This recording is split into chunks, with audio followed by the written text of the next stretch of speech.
Nadie en ese camino de Sonora esperaba ver lo que Soledad vio esa mañana. Un jinete joven, de semblante firme y mirada seria, montado en un caballo imponente, cargando en sus brazos a una anciana que lloraba sin hacer ningún ruido. No gritaba, no pedía ayuda, solo lloraba en silencio, con los ojos perdidos en algún lugar que no existía en ese camino, como alguien que ya no espera que nadie venga por ella. ¿Quién era esa mujer? ¿De dónde venía? Eso fue exactamente lo que Soledad se preguntó en ese momento, y fue exactamente la pregunta que no debió hacerse, porque la respuesta iba a sacudir su mundo de una manera que nadie podría haber imaginado. Pero la verdad estaba mucho más cerca de lo que cualquiera hubiera pensado, y cuando finalmente salió a la luz, no hubo nadie en esa historia que quedara igual que antes. Cuéntanos aquí abajo en los comentarios desde qué ciudad nos escuchas. Haz clic en el botón de me gusta y quédate conmigo hasta el final de esta historia. Tiene un desenlace diferente a todas las demás historias y creo que será difícil que no derrames al menos una lágrima. Así que vamos con la historia. Soledad llevaba una bolsa de tela con el almuerzo de los dos, un trapo doblado para el sudor y en el pecho, invisible pero pesado como una piedra, el miedo a llegar tarde. Don Aurelio Cienfuegos no toleraba los retrasos. Eso lo sabía toda la gente que trabajaba en la hacienda Los Reales, los jornaleros, las otras empleadas domésticas, el encargado de los corrales. Era un hombre de pocas palabras y ninguna calidez, que miraba el reloj como si el tiempo le perteneciera y que había despedido a 2 mujeres en los últimos 6 meses por llegar con 10 minutos de diferencia. Soledad llevaba un año trabajando en esa hacienda, limpiando, lavando y cocinando, y ese trabajo era todo lo que tenía desde que su esposo murió de un infarto fulminante a los 36 años, dejándola con 2 hijos, una deuda de renta y el nombre de Dios en los labios como única garantía. Caminaban los 3 en silencio. Mateo sabía que su madre iba preocupada y no hacía preguntas. Valentina apretaba su mano y miraba los nopales al costado del camino, con esa concentración que tienen los niños cuando están procesando cosas que aún no saben nombrar. Fue justo en la curva, después del mezquite grande, ese árbol retorcido que servía de referencia para todos los que transitaban ese trecho de terracería, donde Soledad se detuvo en seco. Al principio no entendió bien lo que veía. El caballo era alazán, grande, con las crines limpias, y el hombre que lo montaba era joven, no más de 28 o 30 años, de hombros anchos y semblante serio, con una camisa beige arremangada hasta los codos. Pero lo que paralizó a Soledad no fue el jinete ni el animal. Fue lo que el jinete sostenía entre sus brazos con una delicadeza casi extraña en alguien de su constitución. Una anciana, pequeña, encorvada, vestida con una falda oscura y un rebozo gris que alguien había amarrado torpemente sobre sus hombros. Tenía el cabello blanco revuelto por el viento y la cara hundida contra el pecho del jinete, sacudida por un llanto que no hacía ruido. Sollozaba sin sonido, con la boca entreabierta y los ojos perdidos en algún punto que no existía en ese camino. «Señora». El jinete la llamó con voz tranquila, sin urgencia falsa ni pánico, como alguien acostumbrado a no perder la cabeza. Detuvo el caballo a unos metros y la miró directamente. «¿Podría ayudarme?» La encontré hace como 1 kilómetro, tirada al borde del camino. Estaba sola. Intenté hablarle, pero no responde con palabras. Creo que no puede hablar. Soledad sintió que el tiempo se ralentizaba. Miró a la anciana, miró al jinete, miró a sus hijos. Luego, casi sin querer, miró hacia adelante en el camino, hacia donde quedaba la hacienda, como si esa dirección pudiera darle una respuesta.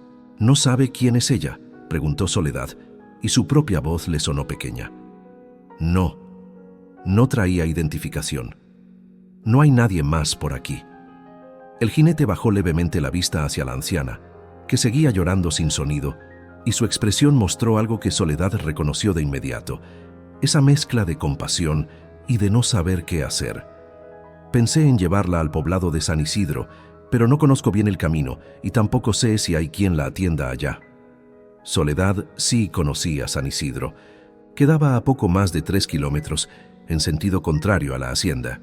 Y en San Isidro vivía doña Petra Luján, una mujer de unos 60 años que de joven había trabajado con niños sordos en Hermosillo y que era, hasta donde Soledad sabía, la única persona en varios kilómetros a la redonda que entendía el lenguaje de señas. 3 kilómetros en sentido contrario, casi 40 minutos de más. Don Aurelio ya debía estar mirando su reloj. Soledad apretó los dientes. Pensó en el recibo de la renta que vencía en 12 días. Pensó en los útiles escolares de Mateo, en los zapatos rotos de Valentina. Pensó en lo que significaba perder ese empleo. La lista de personas a quienes podría pedirle trabajo en la región era muy corta, y don Aurelio era conocido en toda la zona. Una mala palabra de su parte podía cerrarle puertas que ella todavía no había intentado abrir. Entonces la anciana levantó la cabeza. Solo un momento, un segundo, quizás 2. Sus ojos, oscuros, limpios, enormes dentro de esa cara arrugada, encontraron los ojos de Soledad. Y en esa mirada no había confusión ni locura. Había algo mucho más doloroso que eso. Había una persona completamente lúcida, completamente consciente de estar perdida, completamente incapaz de decirlo. Soledad exhaló despacio. «Vamos a San Isidro», dijo, y antes de que la lógica pudiera contraargumentar, ya había tomado a Valentina en brazos y le había hecho una seña a Mateo para que caminara pegado a ella. Conozco a alguien que puede entenderle. El jinete, que dijo llamarse Elías Montoya, de paso por la región, asintió con un gesto breve pero genuino. Hizo girar al caballo con suavidad, cuidando de no sacudir a la anciana, y comenzaron a caminar todos juntos por el camino de tierra en dirección contraria. Elías, arriba del caballo con la anciana, Soledad a un lado con Valentina en brazos, Mateo siguiendo los pasos de su madre con la seriedad callada de los niños que entienden que está pasando algo importante sin que nadie se los explique.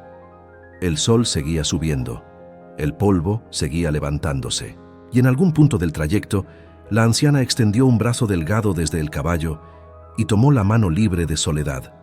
Solo eso, sin palabras, porque no podía, pero con una presión firme, agradecida, desesperada. Soledad no la soltó. Fue justo en ese momento cuando sintió vibrar su teléfono en el bolsillo del delantal. Lo sacó con la mano que tenía libre. Miró la pantalla, y el nombre que apareció en letras blancas sobre fondo negro le cayó en el estómago como un balde de agua fría. Aurelio Cienfuegos, Hacienda Los Reales. El teléfono siguió vibrando. La anciana siguió apretando su mano. Sus hijos la miraban, y Soledad se quedó paralizada en medio del camino, sostenida entre dos mundos, sin saber cuál decisión iba a cambiarle la vida para siempre. Soledad dejó que el teléfono dejara de vibrar. No fue una decisión racional, fue algo más antiguo que la razón. Algo que venía del mismo lugar donde se originan las cosas que uno no puede explicar pero tampoco puede ignorar. La mano de la anciana seguía envuelta en la suya, tan seca, tan frágil, tan insistente, y Soledad simplemente no pudo soltarla para contestar esa llamada. Guardó el teléfono, respiró y siguió caminando. Mateo la miró de reojo, pero no dijo nada. El camino a San Isidro olía a tierra caliente y a gobernadora, esa planta de hoja diminuta y olor resinoso que crece en los matorrales del desierto sonorense como si no necesitara nada del mundo para sobrevivir. A los costados, los cardones se alzaban enormes y solemnes como testigos mudos, y cada tanto aparecía un cerco de alambre oxidado marcando el borde de algún terreno abandonado. No había nadie más en ese camino, solo ellos, el jinete con la anciana, la viuda con sus hijos, y ese silencio roto únicamente por el trote lento del caballo y el crujir de la tierra bajo los zapatos. Valentina se había quedado dormida sobre el hombro de su madre con esa capacidad asombrosa que tienen los niños pequeños de desconectarse del mundo cuando el mundo se pone demasiado serio. Soledad la cargaba sin quejarse, aunque el brazo ya le dolía. Mateo caminaba con las manos en los bolsillos del pantalón, mirando al frente, imitando sin saberlo esa postura firme de los hombres que aprendieron a no pedir ayuda. «¿Cuánto falta?», preguntó Elías desde arriba del caballo. No con impaciencia. Era una pregunta práctica, dicha en voz baja para no perturbar a la anciana, que había cerrado los ojos, pero seguía sin soltar la mano de Soledad. «Como 20 minutos», respondió ella, «caminando». Elías asintió. Hubo una pausa larga, del tipo que no incomoda, y luego él volvió a hablar. «¿Usted la conoce?», a la señora de San Isidro que entiende señas. La conozco de vista. Fui un par de veces cuando vivía más cerca. Es de confianza. Bien. Otra pausa. El caballo resoplaba. Valentina suspiró dormida. Usted tenía que ir a otro lado, dijo Elías. No era una pregunta. Lo había notado desde el principio, desde el modo en que Soledad había mirado hacia adelante en el camino antes de tomar su decisión. Soledad tardó un momento en responder. Sí. ¿Trabajo? Sí. Elías no dijo nada más al respecto, pero su expresión cambió ligeramente. No con lástima, sino con ese tipo de respeto silencioso que es más valioso que cualquier elogio. El poblado de San Isidro era pequeño incluso para los estándares de la sierra sonorense. Una calle principal de tierra compactada, una tienda de abarrotes con un anuncio de refresco deslavado por el sol, una capilla de adobe blanqueado con la pintura descascarada en las esquinas y un puñado de casas dispersas entre los mezquites. A esa hora de la mañana había poca gente afuera. Un hombre viejo sentado en una silla de plástico frente a su puerta, 2 niños corriendo descalzos entre las piedras. La casa de doña Petra Luján estaba al final de la calle, reconocible por la enredadera de bugambilia morada que trepaba por su fachada y por las macetas de barro alineadas con una precisión que hablaba de una mujer metódica. Soledad golpeó la puerta con los nudillos 3 veces. Tardó. Luego se oyeron pasos adentro, el sonido de un cerrojo, y la puerta se abrió revelando a una mujer de cabello gris cortado a la altura de los hombros, delantal de cocina, y unos ojos pequeños y vivos que evaluaron la escena completa en menos de 3 segundos.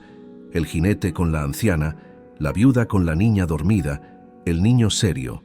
Soledad Vargas, dijo doña Petra, con el tono de alguien que recuerda perfectamente pero necesita confirmar. Doña Petra.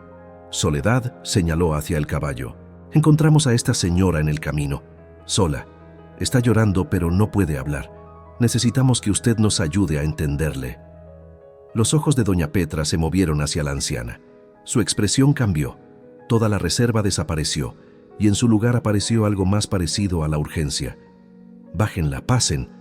La sala de doña Petra olía a café recién hecho y a flores secas.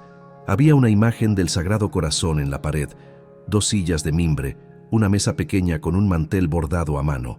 Elías bajó a la anciana del caballo con cuidado y la condujo adentro, ayudado por doña Petra, que tomó a la mujer del otro brazo sin ningún titubeo. La sentaron en una de las sillas. Valentina se despertó con el movimiento y miró alrededor con ojos desorientados. Mateo se quedó parado junto a la puerta, como hacen los niños cuando quieren estar cerca, pero no quieren estorbar. Doña Petra se sentó frente a la anciana. La miró directamente a los ojos. Y entonces comenzó. Movió las manos despacio, con una fluidez pausada y deliberada, como alguien que sabe que la persona que tiene enfrente necesita tiempo y calma. La anciana la observó. Al principio sin reacción, con esa mirada vidriosa de quien lleva horas en estado de shock, pero poco a poco, como si se fuera despertando de adentro hacia afuera, sus ojos comenzaron a enfocarse. Sus manos, que tenía apretadas sobre su regazo, comenzaron a moverse. Fue lento, fue minucioso. Doña Petra preguntaba con señas, la anciana respondía con señas, y doña Petra traducía en voz alta para los demás con una calma metódica que contrastaba con la carga emocional de lo que iba revelando. Dice que se llama Refugio. Soledad asintió. Dice que no sabe bien dónde está, que caminó mucho, que perdió el camino. Otra pausa. Las manos de Refugio se movieron de nuevo, más lento esta vez, con un temblor apenas visible.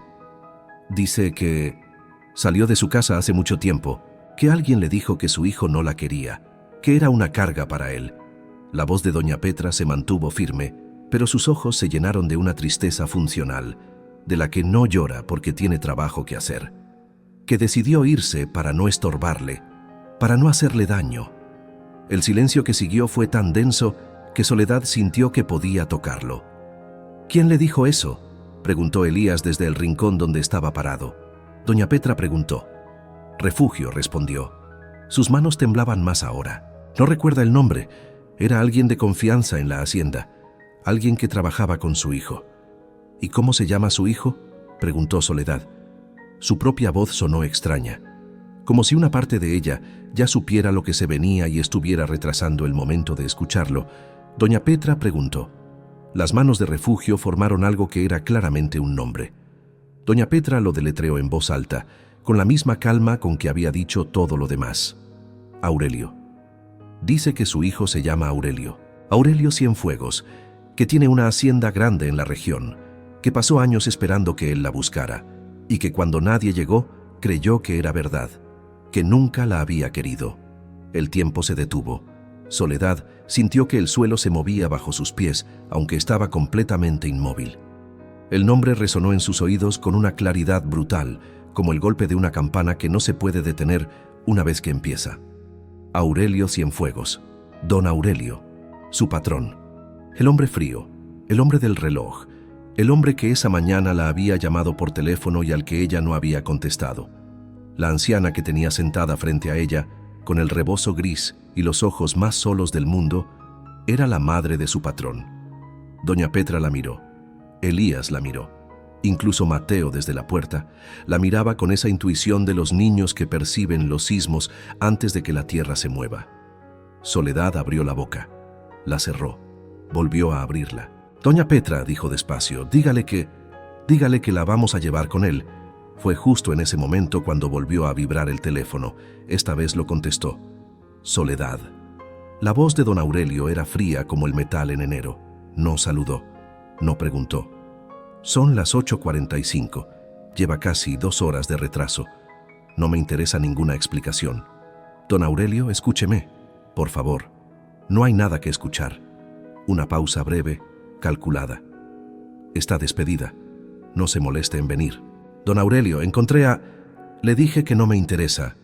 Su voz subió apenas un tono, lo suficiente para que el desdén fuera completamente audible. Perdió su empleo por andar ayudando a una desconocida. Eso dice todo lo que necesito saber de su criterio. No vuelva a la hacienda. La llamada se cortó. Soledad bajó el teléfono muy despacio. Sus dedos lo sostenían con tanta fuerza que los nudillos se le habían puesto blancos. En la silla frente a ella, Refugio la miraba con esos ojos enormes y lúcidos que no necesitaban palabras para entender que algo muy serio acababa de ocurrir. Valentina tomó el borde del delantal de su madre con los dedos. Mateo no se movió, pero su mandíbula se apretó de una manera que era demasiado adulta para un niño de 9 años. Soledad miró a la anciana, miró a sus hijos, miró hacia la puerta, en dirección a ese camino de tierra que llevaba de vuelta al mundo donde acababa de quedarse sin trabajo, sin ingreso, sin red de seguridad. Y entonces hizo algo que nadie en esa habitación esperaba. Guardó el teléfono en el bolsillo, se agachó frente a Refugio, tomó sus manos entre las suyas y le dijo, despacio, mirándola directo a los ojos para que leyera sus labios, aunque no pudiera escucharla. La voy a llevar con su hijo, hoy, ahora mismo.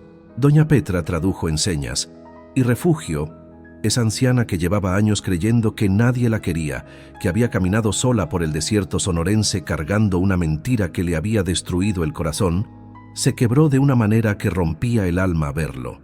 No gritó, no se desmayó, solo inclinó la cabeza hacia adelante y comenzó a temblar, con ese llanto profundo y sin ruido que tienen las personas que ya no esperaban que nadie viniera por ellas. Pero lo que ninguno de ellos sabía todavía era lo que estaba esperando al otro lado de ese camino. Porque mientras Soledad tomaba esa decisión en la sala de doña Petra, en la hacienda Los Reales, detrás de las paredes gruesas de adobe y los portones de madera oscura, don Aurelio Cienfuegos guardaba su teléfono y regresaba a su escritorio sin saber, sin poder siquiera imaginar, que la mujer que acababa de despedir con tanta frialdad estaba en ese momento sosteniendo las manos de la única persona en el mundo a quien él había buscado sin descanso durante años. El sol ya estaba alto cuando salieron de la casa de doña Petra. Elías preparó el caballo con movimientos tranquilos y eficientes, ajustando las riendas y acomodando un zarape doblado sobre el lomo del animal para que Refugio pudiera ir más cómoda. Doña Petra salió a la puerta con un vaso de agua y un trozo de pan que le puso en las manos a Mateo sin decir nada, con esa generosidad discreta de la gente de pueblo que no hace ceremonia del bien que hace.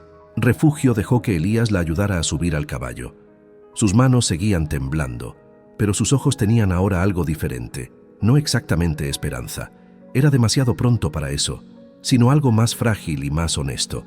Era la expresión de alguien que ha dejado de resistir. ¿Usted sabe llegar?, le preguntó Elías a Soledad mientras sujetaba las riendas. Sé llegar. Caminaron en silencio los primeros minutos. El camino de regreso era el mismo que habían dejado atrás esa mañana, pero se sentía distinto. Las sombras habían cambiado de ángulo, el calor era más denso, y Soledad cargaba ahora algo que no tenía cuando salió de su casa al amanecer: el peso específico de haber cruzado un punto sin retorno. Había perdido el trabajo. Eso era un hecho concreto, frío, inapelable. Don Aurelio no era hombre de segundas consideraciones ni de disculpas. Cuando decía que algo estaba terminado, estaba terminado. Soledad lo sabía. Lo había visto con otros, y aún así sus pies seguían moviéndose en dirección a la hacienda, porque había cosas que uno no podía dejar a medias sin que le costaran algo por dentro que ningún salario podía reponer. Mateo caminaba a su lado. Llevaba un rato callado, que era su modo de procesar las cosas, y de pronto preguntó en voz baja, sin mirarla: ¿Nos va a afectar mucho, mamá? Soledad tardó un momento. No quería mentirle. Mateo tenía 9 años, pero llevaba cargando responsabilidades de adulto desde los 7, desde el día en que su padre no despertó, y merecía la verdad, aunque la verdad no fuera fácil. Va a ser más difícil un tiempo, dijo, pero ya hemos pasado cosas difíciles. Mateo asintió con esa sobriedad suya. Luego miró hacia adelante y dijo, casi para sí mismo: hiciste bien en ayudarla. Soledad no respondió. Apretó los labios y siguió caminando. Valentina, que iba de la mano de su madre con el pan que le había dado doña Petra a medio comer, miraba al caballo con unos ojos llenos de una fascinación completamente ajena al drama que rodeaba a los adultos. Le preguntó a Elías cómo se llamaba el animal. Canelo, dijo él. ¿Le gusta caminar? Le gusta todo lo que haga con gente buena. Valentina procesó eso con seriedad. Entonces le debe gustar esto, concluyó, y siguió comiendo su pan. Elías soltó una carcajada corta y genuina, y por un momento el camino fue menos pesado. La hacienda Los Reales apareció en el horizonte como siempre. Primero el techo de teja roja sobre los árboles, luego los muros altos de adobe ocre, luego el portón de madera oscura con el letrero de hierro forjado que llevaba el nombre de la propiedad, grabado con una solidez que hablaba de generaciones. Era una hacienda vieja pero bien mantenida, con un orden severo en sus jardines y sus corrales que reflejaba perfectamente el carácter del hombre que la habitaba. Soledad conocía ese portón de memoria. Lo había cruzado centenares de veces, siempre por la entrada lateral para el personal, nunca por la principal. Esa mañana se dirigió hacia la entrada principal sin pensarlo 2 veces. No por provocación, solo porque ya no tenía un rol que respetar ahí. Ya no era la empleada que llegaba con la cabeza baja. Era una mujer que traía a alguien a casa. El portón estaba entreabierto. Empujó. El patio interior de la hacienda olía a tierra mojada por el riego de la madrugada, a estiércol de corral desde el fondo y a ese olor particular de las casas viejas que han absorbido décadas de cocina y de polvo y de vida. Había una bugambilia enorme contra la pared del este, de un rojo casi violeta, y debajo de ella una banca de piedra que Soledad había limpiado muchas veces sin que nadie se sentara nunca en ella. Una de las otras empleadas, Consuelo, una mujer de 40 años con cara ancha y mirada rápida, salió de la puerta lateral y se quedó paralizada al ver la escena. Soledad, sus hijos, el jinete con el caballo y la anciana montada encima. Soledad, ¿qué? ¿Está don Aurelio? Está en el despacho, pero dijo que... ¿Está en el despacho? Consuelo asintió sin terminar la frase. Soledad respiró hondo. Dígale que salga, por favor. Consuelo la miró con una mezcla de alarma y algo parecido a la admiración involuntaria que produce ver a alguien hacer lo que uno no se atrevería. Luego desapareció adentro. Hubo un silencio de casi 2 minutos. El caballo resoplaba suavemente. Refugio tenía los ojos abiertos, fijos en el patio, en las paredes, en las macetas, en la bugambilia. Sus manos apretaban el borde del zárape con una tensión que decía todo lo que no podía decir con palabras. Estaba reconociendo, estaba recordando. Ese patio, esos colores, ese olor específico de adobe y tierra húmeda. Algo en su cuerpo lo sabía antes de que su mente terminara de procesarlo. Los pasos llegaron desde adentro, firmes, rápidos, irritados. el tipo de pasos de un hombre que viene a poner orden. Don Aurelio Cienfuegos apareció en el umbral de la puerta principal. Era un hombre de unos 55 años, de constitución fuerte pero no gruesa, cabello oscuro con hilos blancos en las sienes, mandíbula cuadrada y esa postura de quien acostumbra que la gente le ceda el paso. Vestía una camisa oscura de botones y pantalón de lona y traía en la cara exactamente la expresión que Soledad había anticipado: fría, controlada, lista para la confrontación. La miró a ella primero. Le dije que no volviera aquí. Su voz no subió. Eso era lo que hacía que fuera más difícil de tolerar que si gritara. Era una frialdad calculada, sin fisuras. No sé qué cree que va a conseguir viniendo. Se detuvo. No fue gradual. Fue como si alguien le hubiera cortado el hilo de la frase con unas tijeras.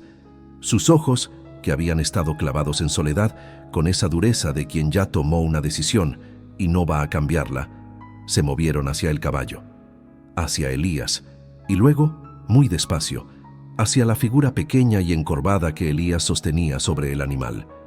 El cambio en su cara fue tan violento y tan silencioso que resultó más impresionante que cualquier reacción ruidosa.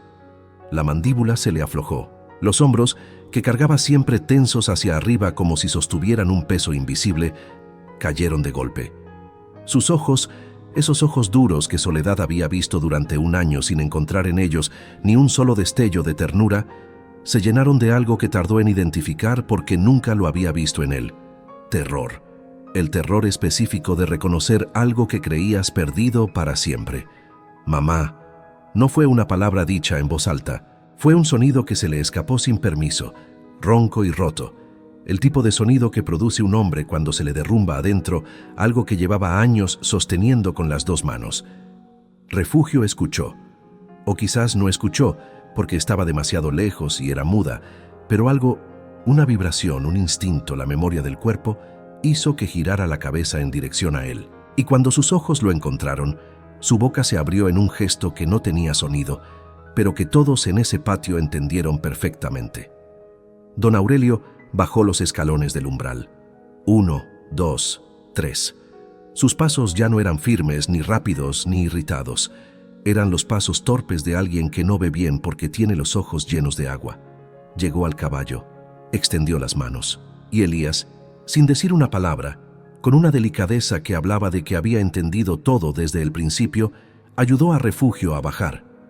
Cuando los pies de la anciana tocaron el suelo del patio, el mismo suelo que había pisado durante décadas antes de que una mentira le robara su vida, don Aurelio la tomó entre sus brazos. No fue un abrazo elegante ni compuesto, fue el abrazo de un hombre que se derrumba. Sus rodillas cedieron primero, lentamente, hasta que quedó hincado en el suelo del patio con su madre entre sus brazos, el rostro enterrado en su hombro, sacudido por un llanto que venía de un lugar tan hondo que daba miedo escucharlo. Refugio le pasó las manos por la cabeza, despacio, con esa calma extraña de las personas que llevan tanto tiempo sufriendo que cuando llega el alivio no saben cómo recibirlo de golpe y tienen que hacerlo por partes. Le acariciaba el cabello como se lo debió haber acariciado cuando él era niño, con esa memoria de las manos que no se olvida aunque pasen 20 años. Consuelo lloraba en la puerta sin disimulo. Mateo miraba la escena con los ojos muy abiertos. Valentina se había pegado a la pierna de su madre sin entender del todo, pero sintiendo que estaba pasando algo muy grande. Soledad no lloraba. Tenía los ojos húmedos, pero no lloraba. Miraba a ese hombre hincado en su propio patio, ese hombre que esa misma mañana la había despedido con una frialdad que no merecía ninguna explicación, y no sentía rencor. Sentía algo más complicado que eso, algo que no tenía un nombre exacto, pero que se parecía mucho a la paz. Fue entonces cuando don Aurelio levantó la cabeza. Tenía la cara completamente deshecha, sin máscara, sin control. La cara que queda cuando se cae todo lo que uno construye para no tener que mostrar lo que hay debajo. Sus ojos buscaron a Soledad, y lo que vio en ellos, ese reconocimiento, esa vergüenza, esa gratitud, que no sabía cómo caber dentro de una sola expresión, hizo que Soledad diera un paso involuntario hacia atrás. Pero antes de que cualquiera pudiera decir nada, antes de que don Aurelio pudiera hablar o Soledad pudiera prepararse para lo que venía, Consuelo soltó un grito ahogado desde la puerta. «¡Don Aurelio! ¡Don Aurelio! Acaba de llegar Gerardo. Dice que tiene que hablar con usted ahora. Dice que es sobre su madre. El nombre de Gerardo cayó en el patio como una piedra en agua quieta. Don Aurelio se puso de pie lentamente. Su expresión cambió de nuevo. La emoción se retiró hacia adentro y en su lugar apareció algo que Soledad no supo leer de inmediato. No era la frialdad de siempre, era otra cosa.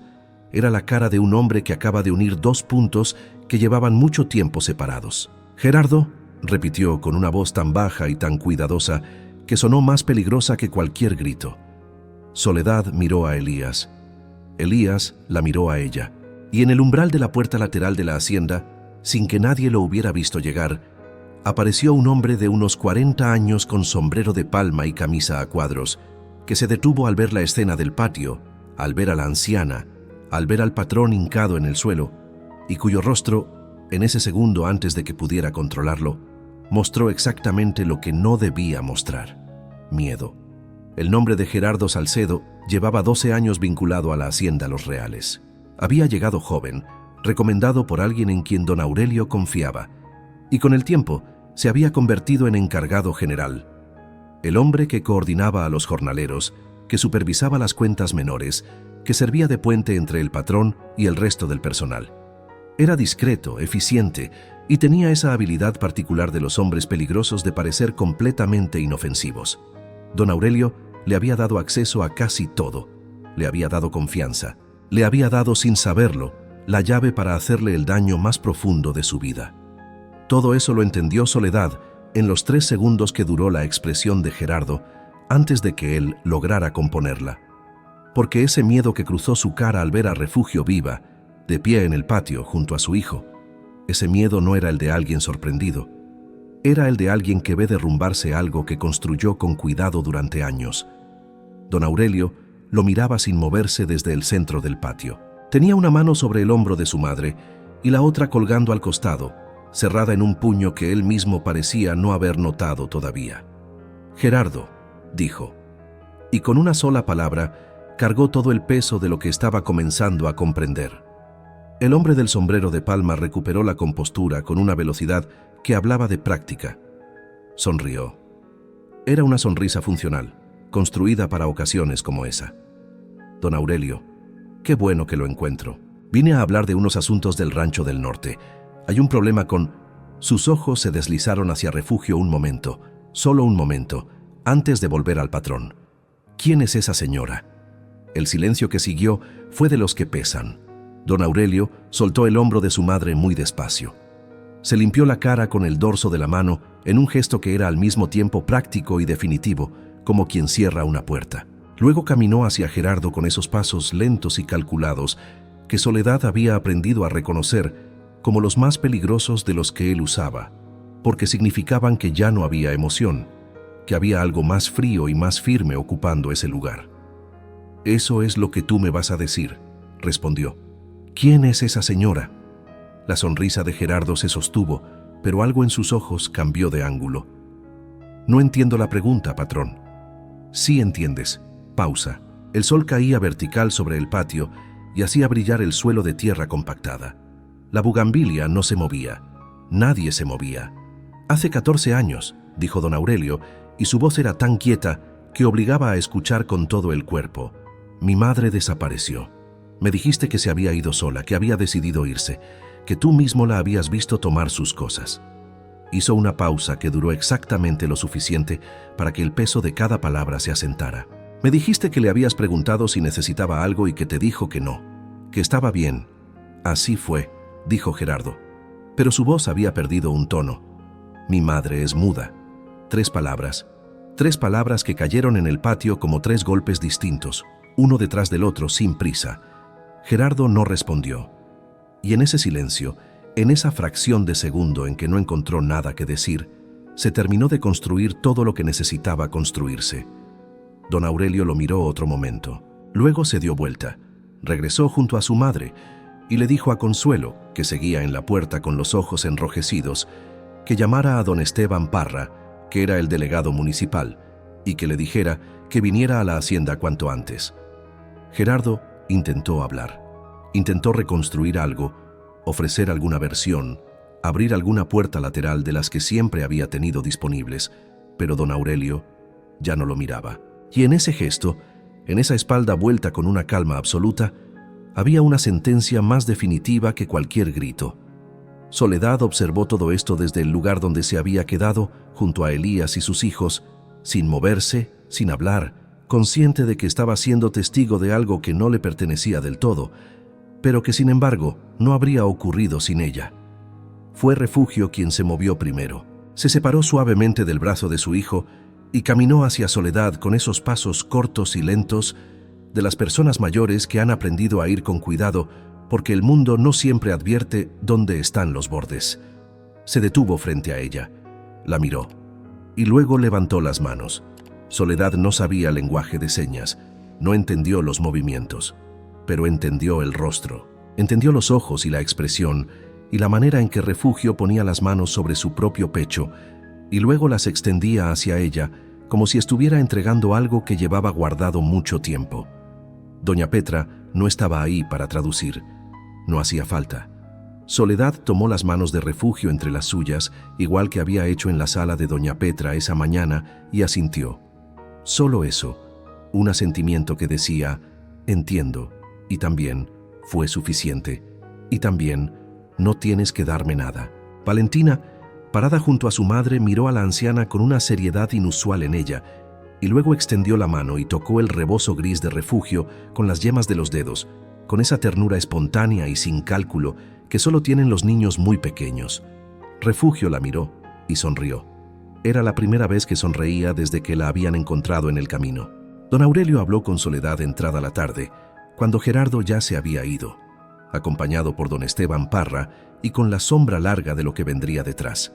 Y cuando Refugio estaba descansando adentro de la hacienda, en una habitación que Consuelo había preparado con una velocidad y una dedicación que hablaban de alivio genuino, de esas culpas pequeñas que carga la gente cuando ha sido testigo callado de una injusticia y finalmente puede hacer algo al respecto. Se sentaron en la banca de piedra bajo la bugambilia.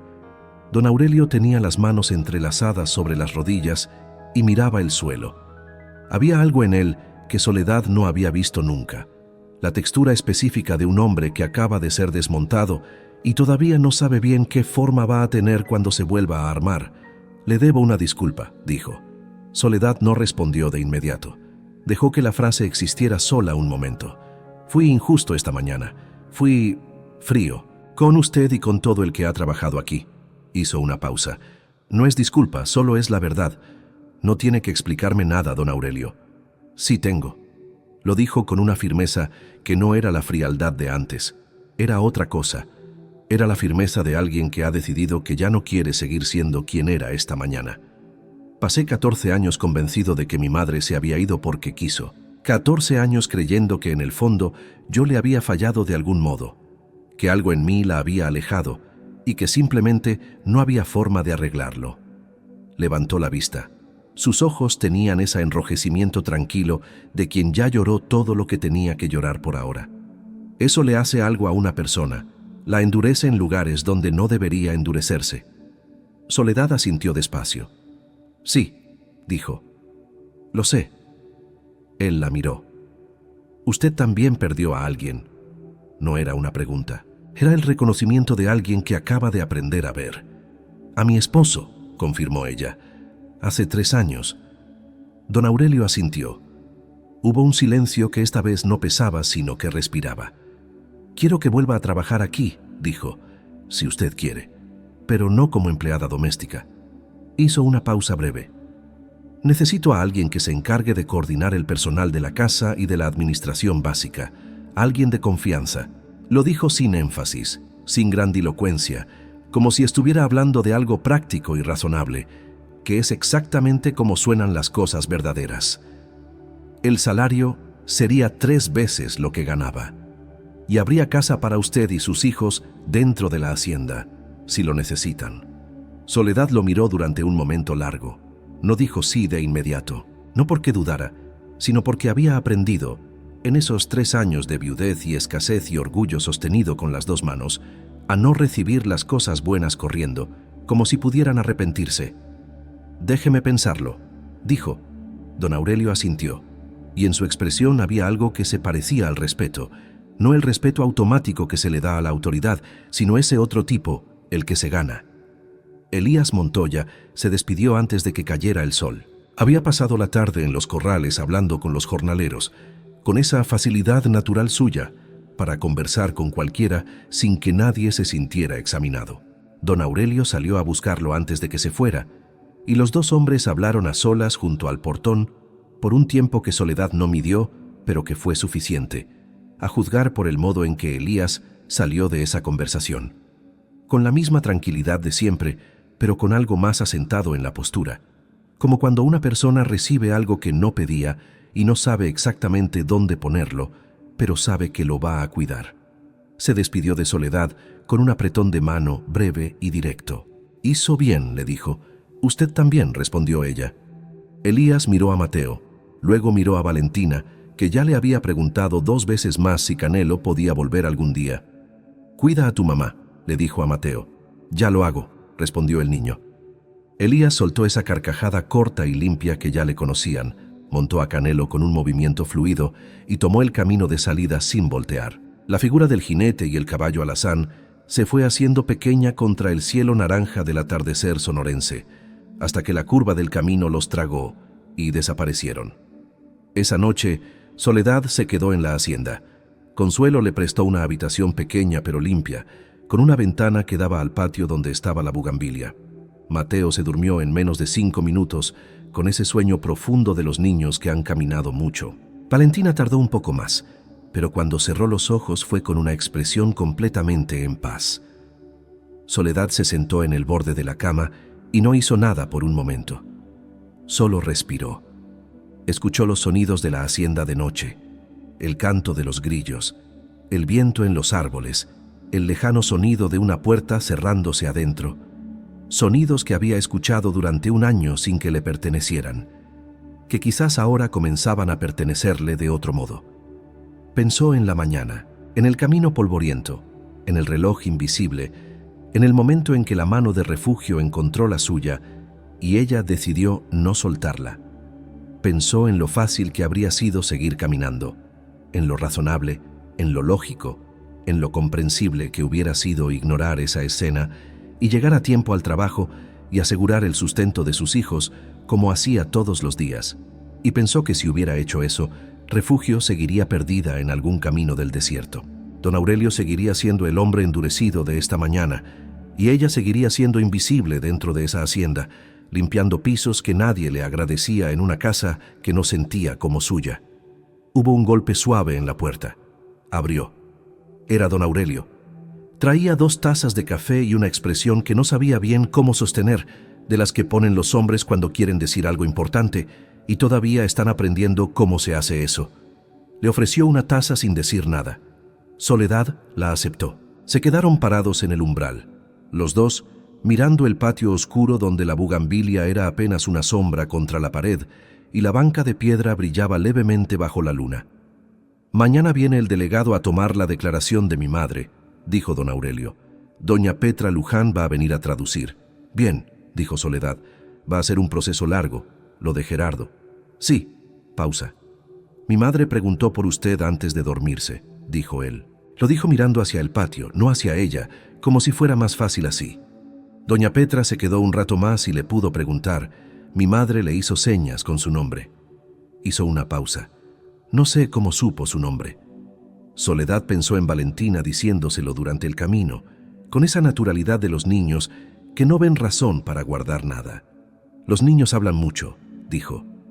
Don Aurelio soltó un sonido que era casi una risa, pequeño y sorprendido, como si no lo hubiera esperado de sí mismo.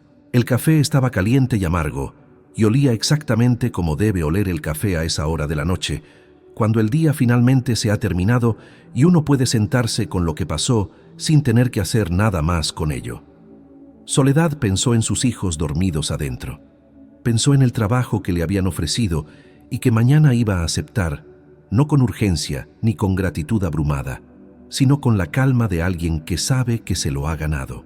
Pensó en Refugio durmiendo también en algún cuarto de esa hacienda que era su casa, rodeada finalmente por las paredes que debieron haberla contenido todo ese tiempo. Y pensó, sin decírselo a nadie, sin convertirlo en lección ni en discurso, que a veces las cosas más importantes que le pasan a una persona no tienen la forma de una oportunidad, sino de una interrupción, de algo que aparece en el camino justo cuando uno menos puede permitirse detenerse, y que sin embargo uno detiene todo por eso. No porque sea conveniente, no porque haya una recompensa al final, sino porque hay cosas que una persona simplemente no puede dejar pasar y seguir siendo quien es. Eso había sido esa mañana, y eso era lo que quedaba ahora: el café caliente, el patio oscuro, la bugambilia dormida y dos personas paradas en un umbral aprendiendo, cada una a su manera, que el mundo puede cambiar en un solo día cuando alguien decide no soltar la mano de un desconocido en medio del camino. A veces Dios pone en nuestro camino no lo que pedimos, sino lo que alguien más necesita. Y en ese acto de dar sin calcular, termina dándonos a nosotros lo que nunca imaginamos recibir. Soledad no salió esa mañana a buscar un milagro.